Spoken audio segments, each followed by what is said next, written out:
ഈ ഓൺലൈൻ മാധ്യമങ്ങൾ കാശ് മേടിച്ചുകൊണ്ട് നെഗറ്റീവ് റിവ്യൂ പറയുന്നതായിട്ട് എപ്പോഴെങ്കിലും ഫീൽ ചെയ്തിട്ടുണ്ടോ? റിവ്യൂസ് പറയുന്നവർ അവരുടെ കാഴ്ചപ്പാട് പറയുന്നു.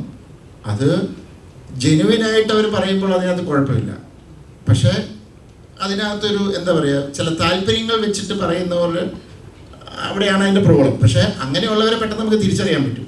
ഓൺലൈൻ പ്ലാറ്റ്ഫോമുകളായിട്ടുള്ള ഒരുപാട് ഇതിൽ റിവ്യൂ നെഗറ്റീവ് കമൻറ്റുകളൊക്കെ പെട്ടെന്ന് പ്രചരിക്കുന്ന ഒരു കാലഘട്ടമാണ്. നമ്മളെ മലയാളികളെ സംബന്ധിച്ചിടത്തോളം ഈ റിവ്യൂ കണ്ടതിന് ശേഷം മാത്രം ഈ സിനിമയെ വിലയിരുത്തുന്നവരല്ലേ അത് കാണാൻ വേണ്ടി വരുന്നവരും കാണാതിരിക്കാൻ പോകുന്നവരും ഉണ്ട്. അപ്പോൾ അങ്ങനെ എന്തെങ്കിലും ഒരു ഘടകം ഈ റിലീസ് സമയത്തോ അത് കഴിഞ്ഞോ പ്രേക്ഷകരെ തിയേറ്ററിലേക്ക് കൊണ്ടുവരുന്നതിൽ ഒരു കുറവ് വന്നിട്ടുണ്ടോ? അല്ല, എനിക്ക് തോന്നുന്നത് അത് എൻ്റെ ഈ ഒരു സിനിമ എന്നല്ല, എല്ലാ സിനിമകളിലും ഫേസ് ചെയ്യുന്ന ഒരു ഇതാണ്.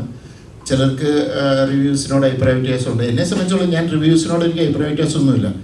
റിവ്യൂസ് പറയുന്നവർ അവരുടെ കാഴ്ചപ്പാട് പറയുന്നു. അത് ജെനുവിനായിട്ട് അവർ പറയുമ്പോൾ അതിനകത്ത് കുഴപ്പമില്ല. പക്ഷേ അതിനകത്തൊരു എന്താ പറയുക, ചില താല്പര്യങ്ങൾ വെച്ചിട്ട് പറയുന്നവർ അവിടെയാണ് അതിൻ്റെ പ്രോബ്ലം. പക്ഷേ അങ്ങനെയുള്ളവരെ പെട്ടെന്ന് നമുക്ക് തിരിച്ചറിയാൻ പറ്റും. പിന്നെ ഇതിനകത്ത് സിനിമകളിൽ ഇതിനു മുമ്പ് ഇത് ചർച്ച വന്നിട്ടുള്ളൊരു ഇതാണ്. അപ്പം സോഷ്യൽ മീഡിയയിൽ ഇങ്ങനെ ഒരു നെഗറ്റീവ് ഇത് ചെയ്യുന്നു, അല്ലെങ്കിൽ എന്താ പറയുക, റിവ്യൂകളിൽ ഇങ്ങനെ നെഗറ്റീവ് വരുന്നു. പക്ഷേ എന്നിട്ടും ഇവിടെ സിനിമകൾ ഓടിയിട്ടുണ്ട്. കാരണം എൻഡ് ഓഫ് ദ ഡേ ഇപ്പം എനിക്ക് തോന്നുന്നത് ഒത്തിരി ആൾക്കാർ, ഇപ്പം ഞാനടക്കം, നമ്മൾ റിവ്യൂവിനേക്കാളും ഡിപ്പെൻഡ് ചെയ്യുന്നത് നമ്മുടെ ഫ്രണ്ട്സ് അവർ പറയുന്ന. കാരണം ചിലപ്പോൾ ഇത് നമുക്ക് വിശ്വസിക്കാൻ പറ്റത്തില്ല ഇത് എത്രത്തോളം ശരിയാണെന്ന്. ചിലപ്പോൾ എൻ്റെ കാഴ്ചപ്പാടിലുള്ള അയാൾ ടേസ്റ്റിലുള്ള ഒരാളല്ല റിവ്യൂ പറയുന്നെങ്കിൽ ചിലപ്പോൾ അയാൾക്ക് ആ സിനിമ ഇഷ്ടപ്പെടത്തില്ല, എനിക്ക് ചിലപ്പോൾ ഇഷ്ടപ്പെടും. അപ്പം കൂടുതലും ഫ്രണ്ട്സും ഇവരും സജസ്റ്റ് ചെയ്യുമ്പോഴേ ഞാൻ സിനിമ ഇപ്പം അങ്ങനെ പോകുന്ന ഒത്തിരി ആൾക്കാരുണ്ട്.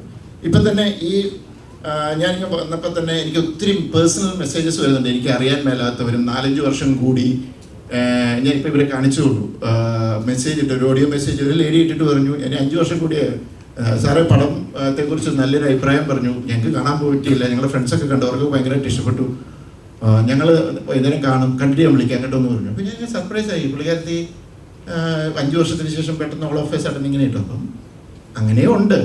അപ്പോൾ ഇത് എല്ലാ സിനിമയും ഫേസ് ചെയ്യുന്നതാണ്. അതിങ്ങനെ ഒരു സൈഡിൽ കൂടെ അതിങ്ങനെ നടക്കും. ഈ ഓൺലൈൻ മാധ്യമങ്ങൾ കാശ് മേടിച്ചുകൊണ്ട് നെഗറ്റീവ് റിവ്യൂ പറയുന്നതായിട്ട് എപ്പോഴെങ്കിലും ഫീൽ ചെയ്തിട്ടുണ്ടോ? എനിക്ക് അതിനെക്കുറിച്ച് അറിയില്ല. നമുക്കറിയാൻ മേലാത്തൊരു കാര്യം പറയുന്നത് ശരിയല്ലല്ലോ. അങ്ങനെ കാശൊക്കെ മേടിച്ച് ചെയ്യുമോ? എനിക്കങ്ങനെ തോന്നുന്നില്ല. എനിക്കതിനെക്കുറിച്ച് അറിയില്ല.